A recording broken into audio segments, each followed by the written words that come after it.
Good morning, classes. Mr. Smith here. We're giving you your first webcast or screencast lesson of the second semester here. We're going to talk today about types of governments. All right. And when we talk about the different types of governments, we're going to categorize them three different ways. All right. But first and foremost, there's a couple of terms that are pretty much the same throughout all forms of government. First is the rule of law. This is a concept that you need to understand. All right, when you hear the word rule of law, we're talking about the concept that holds that government and its officers are subject to the law. Meaning, if the president is going 100 miles an hour in his Lamborghini or whatever he might have, Mercedes, he is still subject to the law, and therefore he can and should get a ticket. Okay.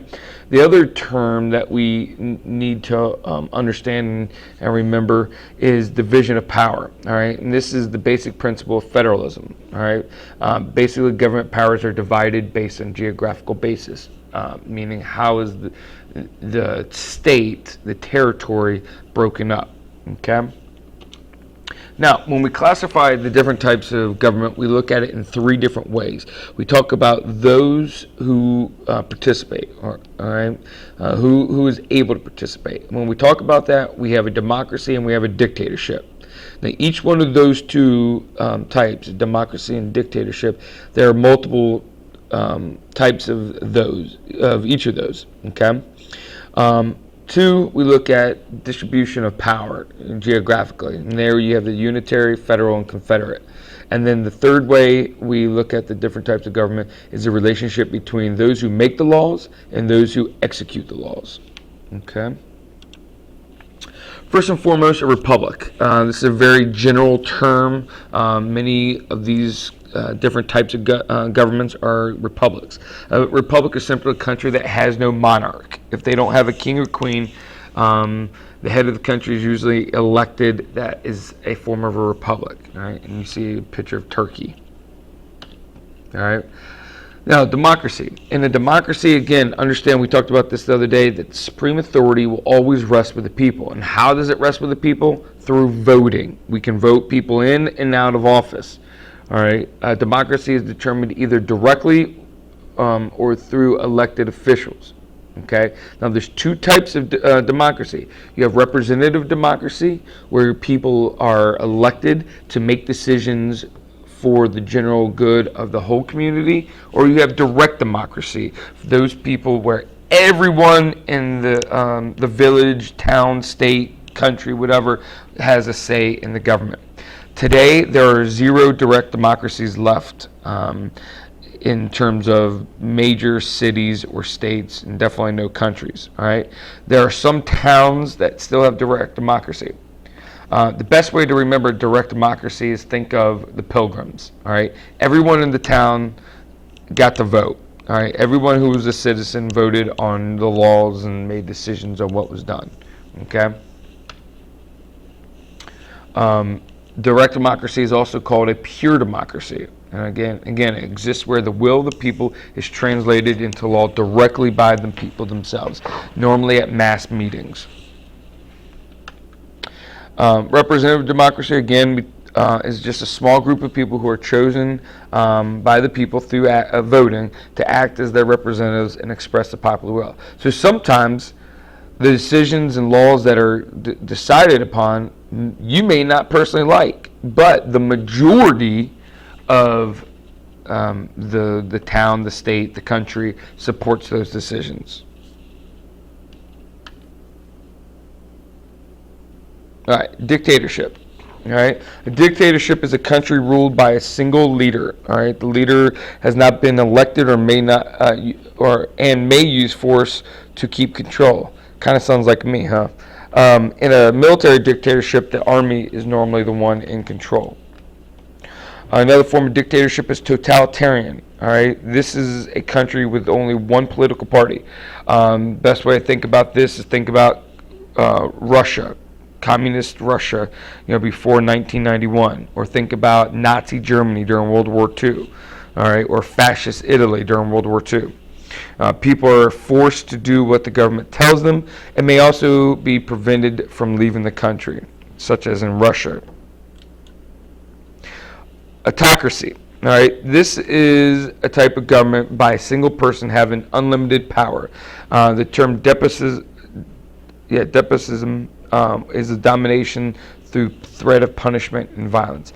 All right, so you could have this is another form of dictator. So you could have a king. It could be, a party leader like Hitler or Stalin. Those are all types of autocracies.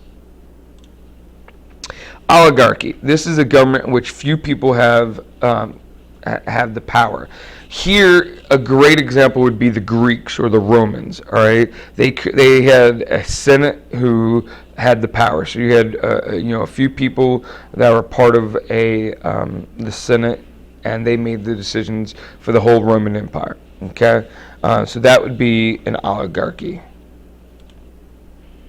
Monarchy is pretty simple. You're talking about a king or queen, emperor or empress, that's being passed down to their heirs. All right. In some traditional monarchies, the monarch has absolute power. So when we talk about monarchies, there's two types: absolute monarch, all right, where they have all the power, such as like Henry VIII, where he cut all his wives' heads off if they didn't produce a male, and he kicked out the church and created his own church and everything like that. Or you could have a constitutional monarchy, such as what England has today, where there's a democratic government that works in conjunction with the Queen of England. Okay. Now, when we talk about geographical distribution of power, this is one form of government. You have a unitary government where all the central power is located in one single central agency. Local units of government have only those powers given to them by the national government. All right. Most governments are unitary in form, meaning like all the central powers come from the major national government and then are slowly spread out to the states and to the local towns.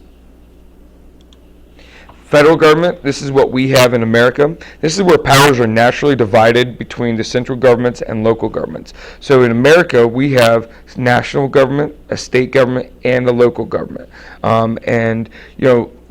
People in America get really caught up in arms about the decisions that are held at the national level, but it's really the local and state decisions that impact us on a day-to-day basis. All right, those are the laws and decisions that really influence us, or those that happen locally and at the state level. And the last one is Confederate. All right, Confederate government. Think about the Confederate States of America during the Civil War, or the Articles of Confederation after the American Revolution, which we'll talk about later. Basically, you have a bunch of independent states living under one umbrella. Like they're all united by geographical boundaries, but they don't necessarily share the same laws or same powers. All right, each member has its own power and must be concerned about its own matters. Now, when we talk about that divide between who makes the laws and who executes the laws, we have what's called a presidential government, where the leader, the president, is elected by the people. All right. Here we're going to feature separation of powers, such as Montesquieu discussed, between the executive and legislative branches. Usually written constitutions detail how this works, like we've talked about with the preamble. And United States, created this form of government with our Constitution today in 1789.